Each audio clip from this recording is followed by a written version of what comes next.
Hello, everyone. Welcome to Developing Palates. I'm Aaron Loomis coming to you from the Drew Estate Studio. With me today is Seth Geis from the Pastani Studios, John McTavish, and from the Box Press Studio, Jiunn Liu. How you guys doing? Doing well, man. Doing well. Hanging in there.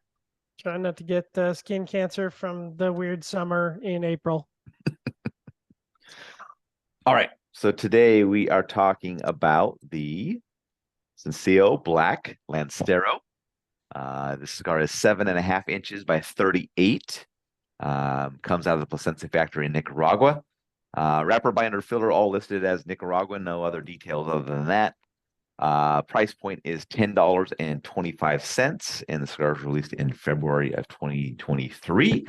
And we picked these cigars up from Blue Smoke of Dallas. So if you are in the Dallas-Fort Worth area, be sure to stop in for a cigar and tell Jay that one of us sent you, and that will get you maybe a smile. So, all right. With all that out of the way, Jiunn, what was your overall experience like with this cigar? Yeah, before I talk about the overall experience, I wanted to give everyone a lesson on proper Oh gosh. care for your cigars, right? So first of all, you take a humidor that's cedar line. Okay. Seth, you listening? Hello? Seth? Okay. I'm not listening to you at all. Okay. And then ensure that the relative humidity and the temperature is at the optimum settings. What is the optimum setting, June? 77? What is the optimum? What is the optimum? That really depends. That depends on How can your it depend terroir. if it's optimum? You said it's optimum settings. You're Oh, like, I mean, that really depends. It could be uh, 60, it could be 80. I mean, it's just let's just call it 65, 65, six. I like that. I'll go with 65, Yeah. 65. Yeah. Those are optimum settings. So with that said, let's now get into the actual flavors. Oh. Okay. I thought this was like a bolder, more of a rustic kind of a flavor profile. It's interesting. Like, this is not the kind of profile I like in a cigar that I would typically go for, but I thought it gave really this great like red pepper spice. It had this if you guys ever had like red peppercorn, there's like a numbing spice to that kind of a peppercorn. And that's kind of the yeah, like there's like it's like a Sichuan like mala effect, which mala basically means in Chinese numbing spice. So it had that effect for me in a really good way. There's a lot of this like gritty dirt earthiness, but it worked really well with that spice. It had enough of this like natural sweetness coming off nuttiness and like mixed nuts that helped to not just be overtly like spicy and earthy. So I liked it. It was and plus, I mean, God, give it up for that great burn. You know what I mean, guys? All right, Yeah. Seth, what were your thoughts on this cigar? I'm looking up the smallest spice that June was talking about. Sorry. No, it really is a thing. No, I believe it. No, listen, I saw this Anthony Bourdain when he was in Szechwan. It was really cool. Listen, I had to relight the cigar countless times, and I know we're going to get into it, but it impacts the smoking experience, and it's incredibly difficult to pick up flavors and to actually smoke a cigar when you're having to relight it all the time. And so my review is just fucking a disaster because I had to relight this thing all over. And I'm sorry, I'm not going to give my time anymore when I'm having to relight your cigar. I mean, so the first third, I was getting some damp earth, tobacco, wood notes, some barnyard spice. It was pretty muddled. And then when you have to keep relighting the cigar, it's just, I don't know what I'm getting anymore. Like, I'm tasting fucking lighter. So, Yeah. John? You should have just not answered the second and last third of the cigar. And just left them blank. Left them blank. It would have been error codes. Aaron would have been like, Seth, you like, need to, I I can't submit a test and protest. That's incomplete. Not applicable.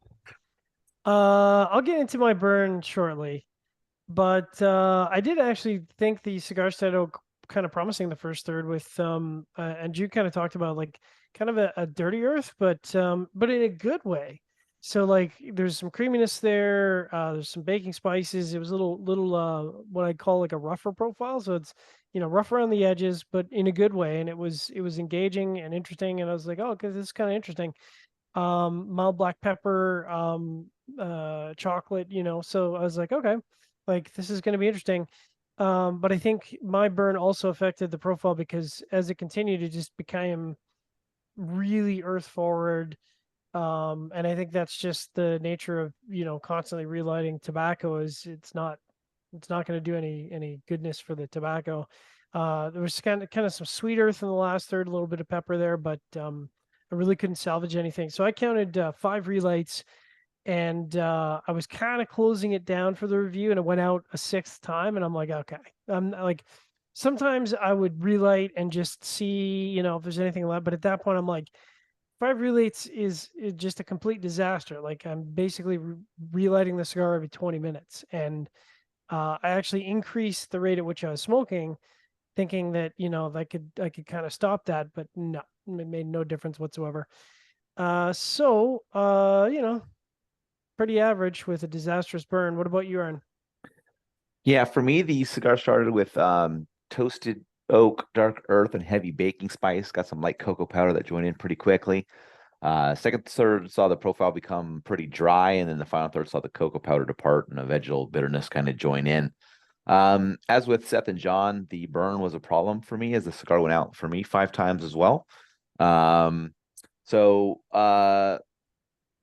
yeah, I think this is a bit of a bummer for the cigar because I think our experiences, if it would have burned properly, would have been probably more in line with what Jiunn had because it did start out promising in that first third kind of before the relays got started. So, um, bold, flavorful profile, but just kind of lost its potency due to those relights. And it was just at that point, especially if you got a good start to a cigar and then that happens, it's just kind of like irritating to you, just having to constantly bring out the lighter, seeing if you can get back into line with what you were getting, but that's usually not going to happen.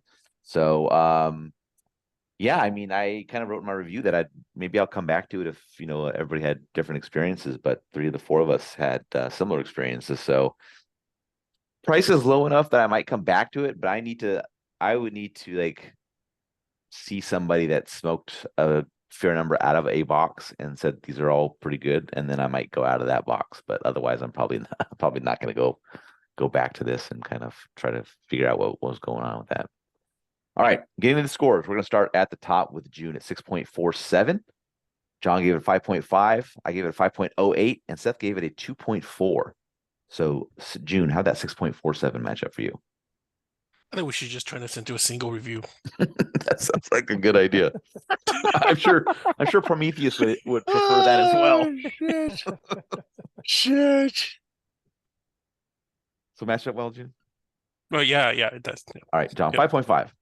Yeah, it matches up well. I think one of the interesting things is that despite all the relights, I was still able to salvage some goodness out of the flavors. And to me, it's kind of one of those funny things of like, it's annoying as hell to relight a cigar, but if it was a good flavor profile, I would continue to relight a cigar. Unfortunately, as we all know, relighting a cigar definitely has a negative impact on it. But I'll get into that more. But yeah, 5.5. That's about right.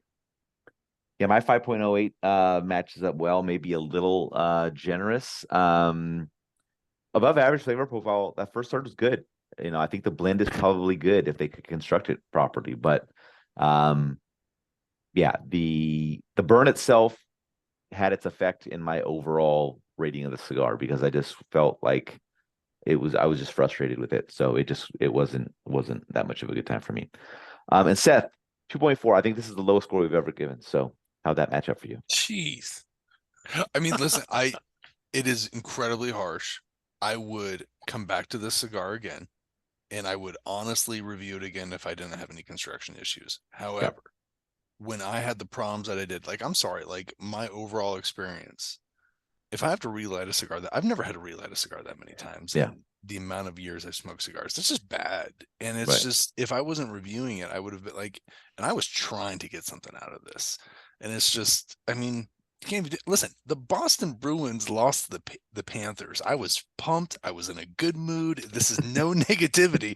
This is just what happens, and it's just.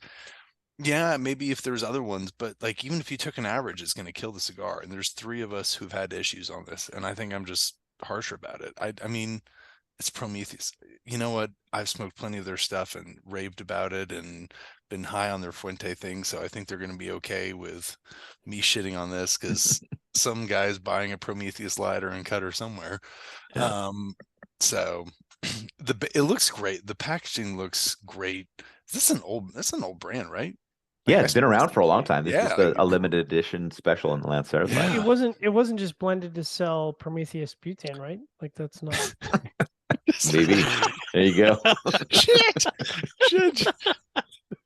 Oh, I was using Lotus. That's my problem. That's the problem. If I was using Prometheus, the cigar would have stayed. Maybe that's what the they should problem. do, man. That's why we don't use Lotus. But no offense to Lotus, it actually works.